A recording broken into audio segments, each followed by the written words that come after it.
तो दोस्तों, किसी ने सही बात कही है कि बदन मेरा मिट्टी का है, सांसें मेरी उधार हैं। घमंड करूं तो किस बात का, यहां हम सब तो किराएदार हैं। नमस्कार दोस्तों, बोधि थिंक स्पाई यूट्यूब चैनल में आपका दिल से स्वागत है। ये कहानी एक योद्धा के जीवन से प्रभावित एक मोटिवेशनल स्टोरी है जो आपको अपनी जिंदगी को देखने का एक नया नजरिया सिखाएगी।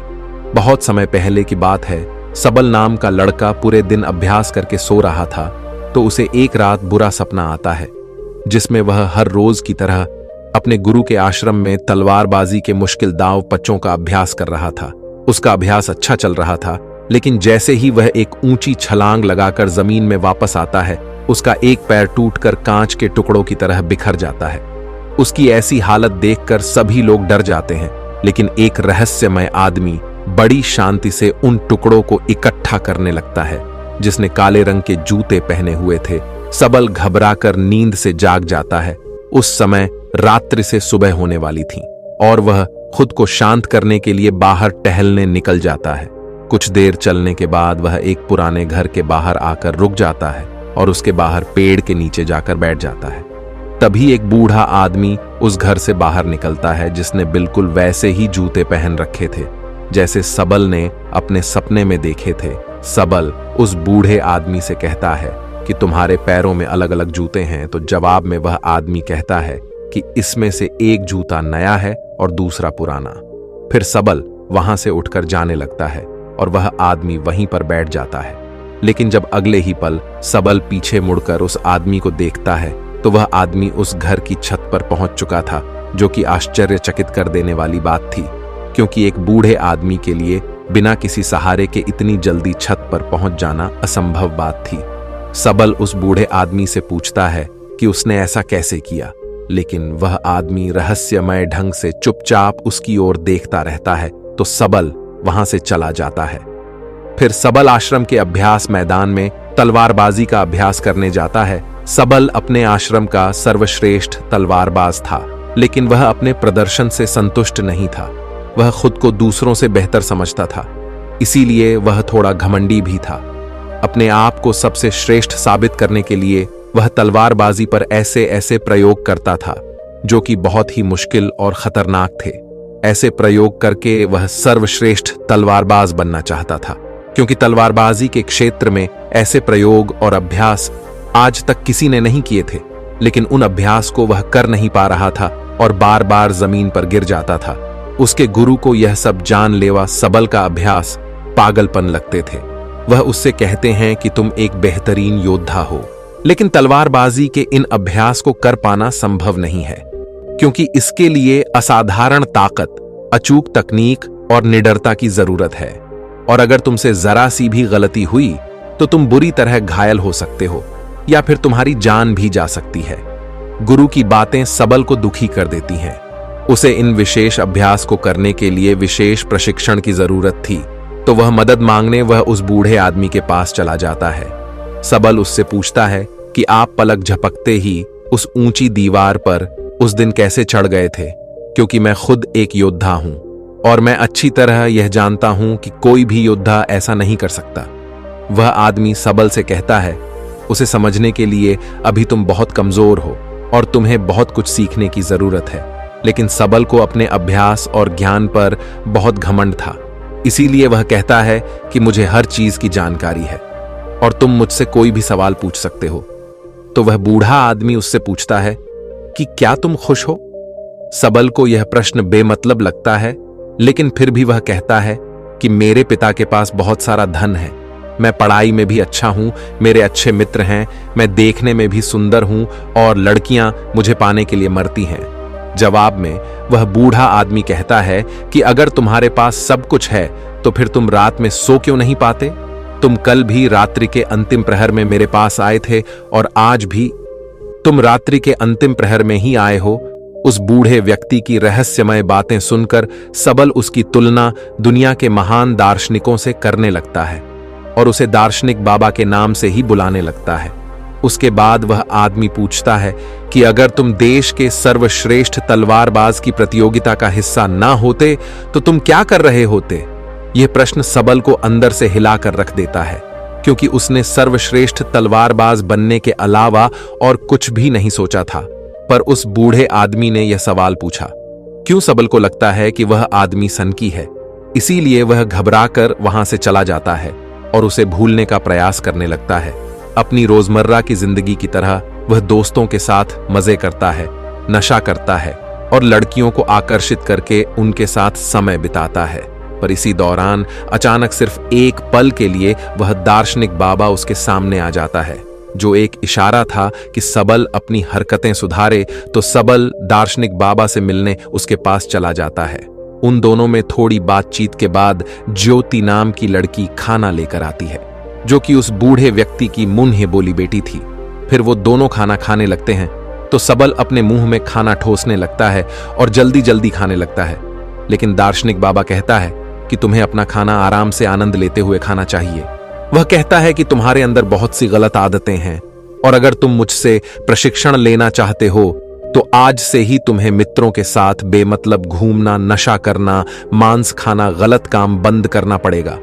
लेकिन सबल को अपने प्रशिक्षण और अभ्यास पर बहुत घमंड था, तो दार्शनिक बाबा उसे कुछ समय के लिए घुटने मोड़कर खड़े रहने के लिए कहता है, जो देखने में तो बहुत आसान लगता है, लेकिन थोड़ी ही देर में सबल का सब्र जवाब दे देता है और वह वहीं जमीन पर गिर पड़ता है। अपना घमंड टूटने और खुद को बेइज्जत महसूस करने के बाद सबल गुस्से में वहां से जाने लगता है। तो दार्शनिक बाबा उसे कहता है कि आत्म अनुभव हमें बहुत सी नई चीजें सिखाता है। हमारे अंदर हर सवाल का जवाब है, इसीलिए बाहर से सोचना बंद करो और अपने अंदर अपने आत्म अनुभव से उनके जवाब ढूंढो।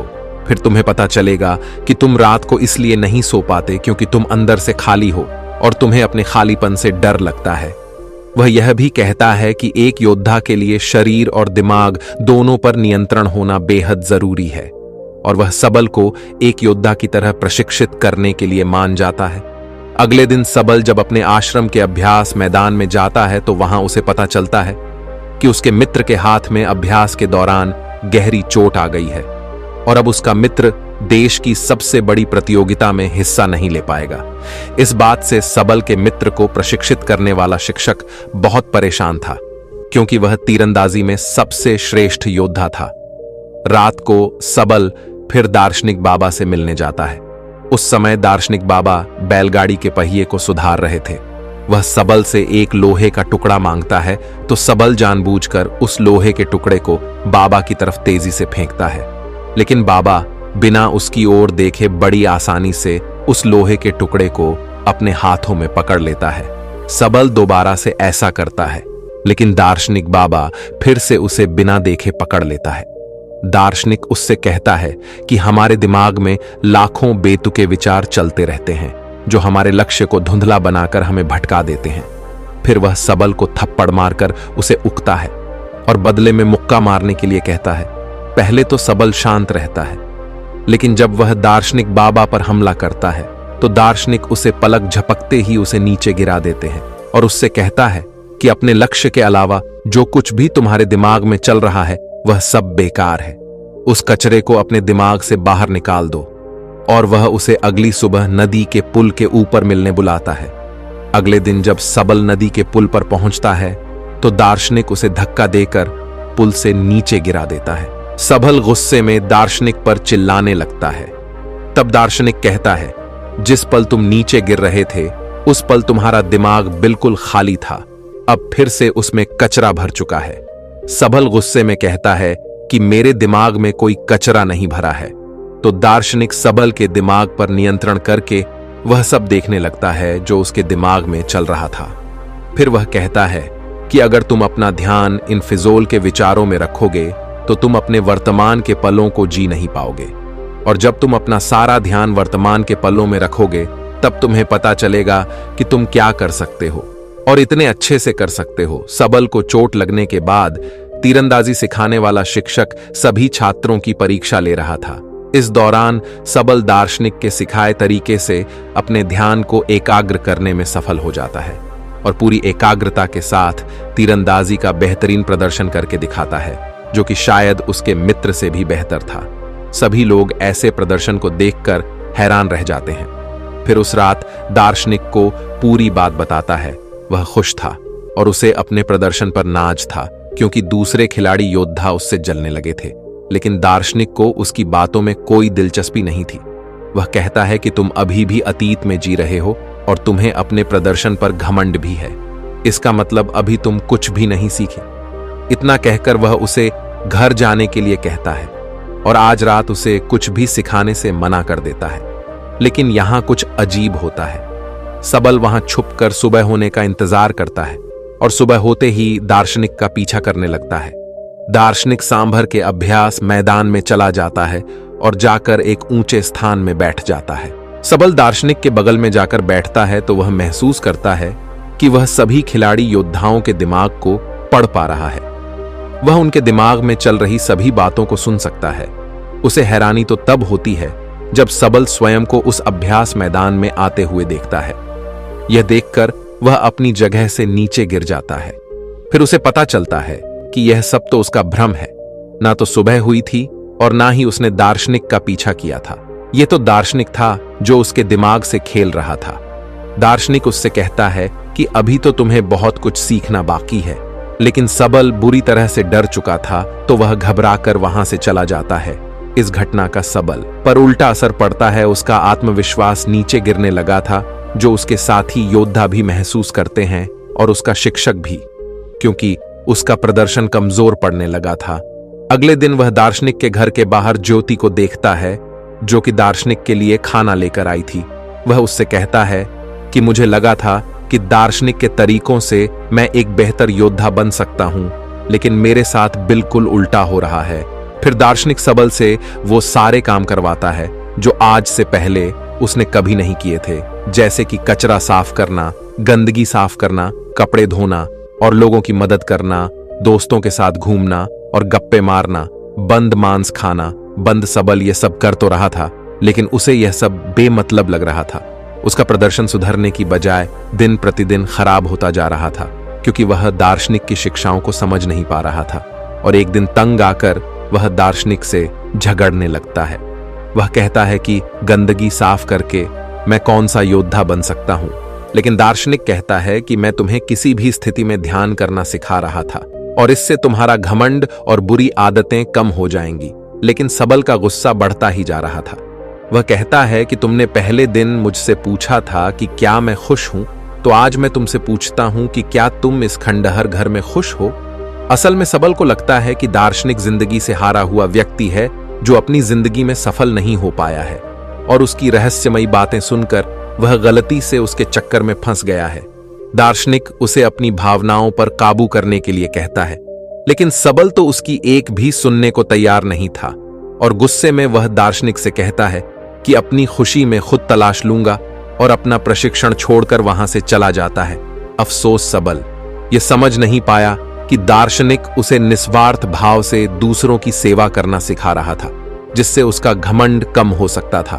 खैर, सबल ने अपनी पुरानी दिनचर्या को वापस अपना लिया था, जैसे नशा करना, मांस खाना, दोस्तों के साथ बेबजाय का समय बर्बाद करना, लड़कियों को आकर्षित करके उनके साथ समय बिताना और दूसरों से श्रेष्ठ दिखने के लिए जानलेवा अभ्यास करना।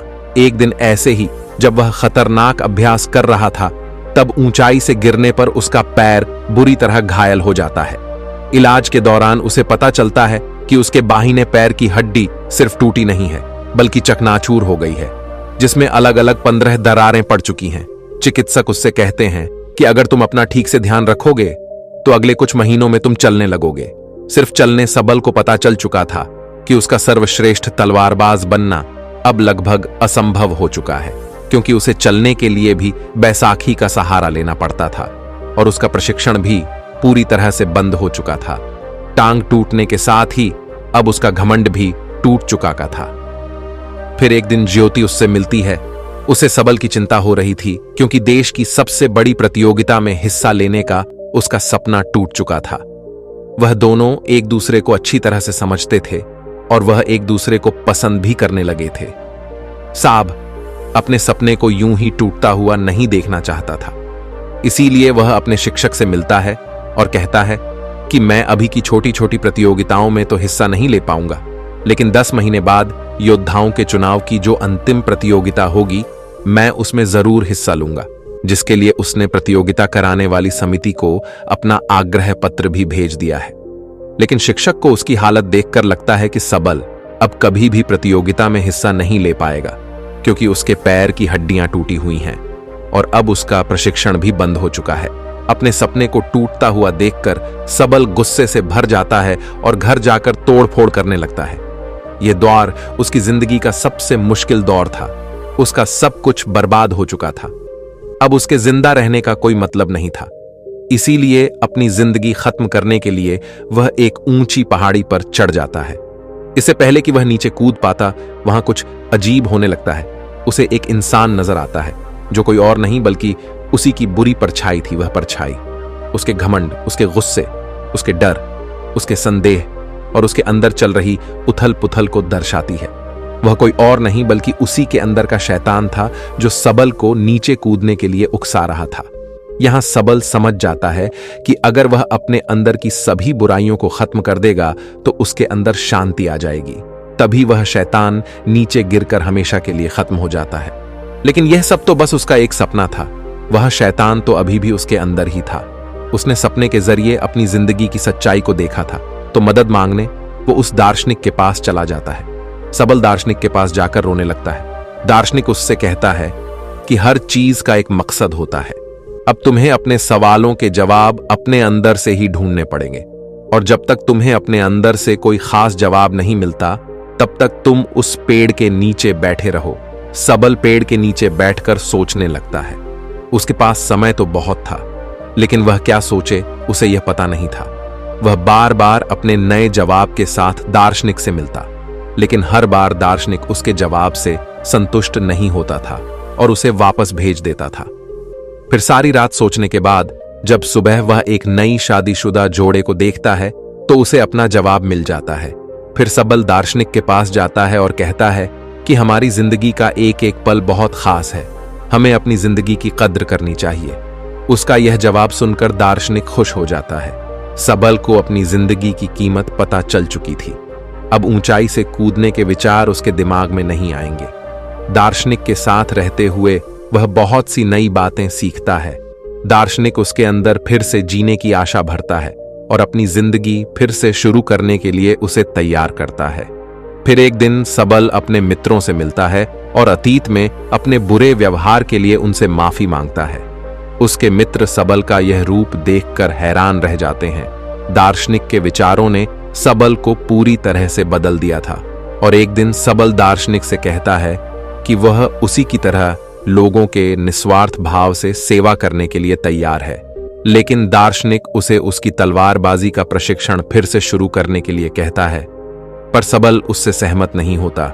वह कहता है कि मेरे पैर की हड्डी टूटी हुई है, मैं यह नहीं कर सकता। दार्शनिक कहता है कि एक योद्धा कभी भी अपनी जीत या श्रेष्ठता की चिंता नहीं करता। उसे जो काम सबसे प्यारा है वह उसे करता रहेगा, चाहे उसमें उसकी जान ही क्यों ना चली जाए। फिर दार्शनिक उसे अभ्यास के लिए एक छोटे से मैदान में ले जाता है, जिसे उसने तब तैयार किया था जब सबल घायल होकर बिस्तर में पड़ा था। अपने पैर में 15 चोटें होने के बाद भी सबल पूरी मेहनत और लगन से अभ्यास करता है और खुद को आने वाली प्रतियोगिता के लिए तैयार करता है। और एक दिन जब वह अभ्यास के लिए अपने पुराने आश्रम में जाता है तो उसे देखकर उसके साथी योद्धा और शिक्षक हैरान रह जाते हैं। लेकिन सबल की परेशानी तो तब बढ़ती है जब उसका शिक्षक उसे एक चिट्ठी देता है। प्रतियोगिता आयोजित कराने वाली समिति ने सबल की प्रतियोगिताओं में हिस्सा लेने के लिए मना कर दिया था। समिति ने सबल के चिकित्सकों से बात की। उन्होंने सबल के शिक्षक से भी पूछा, लेकिन शिक्षक ने सबल को अपने घमंड में आकर जानलेवा अभ्यास करते हुए देखा था। उसे लगता था कि सबल इस प्रतियोगिता के लिए पागलपन की किसी भी हद तक जा सकता है, जो एक दिन खुद को ही मार डालेगा। इसीलिए उसने साब की हिस्सेदारी का समर्थन नहीं किया। अपने मंजिल के इतने करीब आकर एक बार फिर से उसका सपना टूट जाता है। दार्शनिक उससे कहता है कि कोई भी असहमति पत्र तुम्हें रोक नहीं सकता, तुम वह करते रहो जो तुम्हें अच्छा लगता है। लेकिन सबल कहता है कि मेरा लक्ष्य सिर्फ अभ्यास करना नहीं, बल्कि देश की सबसे बड़ी प्रतियोगिता में स्वर्ण पदक जीतना है। दार्शनिक कहता है कि स्वर्ण पदक जीतना सिर्फ एक लालच है, अगर वह मिल भी जाए तो क्या, जब तक तुम अंदर से खुश नहीं हो, कोई भी बाहरी चीज तुम्हें खुशी नहीं दे सकती। दार्शनिक उसे अपनी भावनाओं पर काबू करने के लिए कहता है, लेकिन सबल बहुत परेशान था। वह गुस्से में आकर दार्शनिक से कहता है कि मैं अपना सब कुछ छोड़ने के लिए तैयार था, लेकिन तुमने मुझे फिर से प्रशिक्षण के लिए कहा। वह काफी हताश हो चुका था, उसे कुछ समझ नहीं आ रहा था, तो अपने अंदर से जवाब ढूंढने के लिए वह उस पेड़ के नीचे बैठ जाता है। दार्शनिक उसकी तरफ को देखता है तो उसे कल सुबह अपने साथ एक पहाड़ के ऊपर चलने के लिए कहता है, जहां कोई खास चीज है। फिर अगली सुबह सबल बुरी तरह थका देने वाला लंबा सफर तय करता है। दार्शनिक उसके आगे की तरफ था और पीछे पीछे सबल। जब वह पहाड़ी की चोटी पर पहुंचते हैं तो सबल दार्शनिक से पूछता है कि बताओ, आप मुझे क्या दिखाना चाहते थे? ये पहाड़, ये नजारा या फिर कुछ और? तो दार्शनिक उसके पैर के पास पड़े एक पत्थर की ओर इशारा करता है और कहता है कि मैं तुम्हें यह पत्थर दिखाने के लिए यहां लाया हूं। इतना सुनने के बाद सबल निराश हो जाता है। वह कहता है कि आधे दिन का इतना लंबा सफर तय करके हम यहां इस मामूली पत्थर को देखने आए हैं। फिर उसे एहसास होता है कि दार्शनिक जरूर उसे कुछ समझाना चाहता है। थोड़ी देर सोचने के बाद वह समझ जाता है कि जब तक उसे मंजिल के बारे में पता नहीं था, तब तक वह अपने सफर का आनंद ले रहा था और वह खुश था। लेकिन जैसे ही वह मंजिल तक पहुंच गया, उसकी खुशी खत्म हो गई, क्योंकि जो खुशी सफर में है वह मंजिल को पाने में नहीं। सबल यह भी समझ चुका था कि उसका लक्ष्य हासिल करने का सपना भी इस पत्थर की तरह ही है, जिसे हासिल करने या ना करने से कोई फर्क नहीं पड़ता, क्योंकि असली खुशी तो सफर के दौरान है। सबल अब समझ चुका था कि अब उसे क्या करना है। वे दोनों पहाड़ी से वापस आते हैं और सबल अब अपने सफर का आनंद लेते हुए वह बिना किसी हार जीत की चिंता किए अभ्यास के मैदान में अभ्यास करने लगता है। उसका बेहतरीन प्रदर्शन अभ्यास देखकर सभी हैरान हो जाते हैं और उसका शिक्षक उसे अंतिम चुनावी प्रतियोगिता में ले जाने के लिए मान जाता है। सबल अपने साथ दार्शनिक को भी ले जाना चाहता था, लेकिन जब वह उस पुराने घर में पहुंचता है तो उसे पता चलता है कि दार्शनिक वहां से हमेशा के लिए जा चुका है। शायद दार्शनिक अपना काम पूरा कर चुका था। फिर अंतिम चुनावी प्रतियोगिता में सबल अपना सर्वश्रेष्ठ प्रदर्शन करता है। उसका अपने दिमाग पर पूरा नियंत्रण था। उसे प्रतियोगिता जीतने का लालच या डर नहीं था। वह तो बस इस पल का आनंद ले रहा था। इतनी भयंकर दुर्घटना के बाद भी उसका ऐसा श्रेष्ठ प्रदर्शन देखकर सभी लोग बहुत ज्यादा हैरान थे। इसके बाद सबल ने अंतिम प्रतियोगिता में देश के सबसे बड़े योद्धा का खिताब जीता और उसके बाद उसने ज्योति के साथ शादी भी कर ली। बाद में सबल ने अपनी किताबों और बातों के माध्यम से दार्शनिक के विचारों को जन समूह तक पहुंचाने का प्रयास किया। दोस्तों, आपने आज के इस वीडियो से क्या सीखा वह मुझे आप कमेंट में बता सकते हैं। इसी के साथ में उम्मीद है कि आपको आज की वीडियो पसंद आई होगी, तो इस वीडियो को उस इंसान को शेयर करें जिससे यह कहानी सुनने की जरूरत है, और उसी के ठीक बाद चैनल को सब्सक्राइब करें।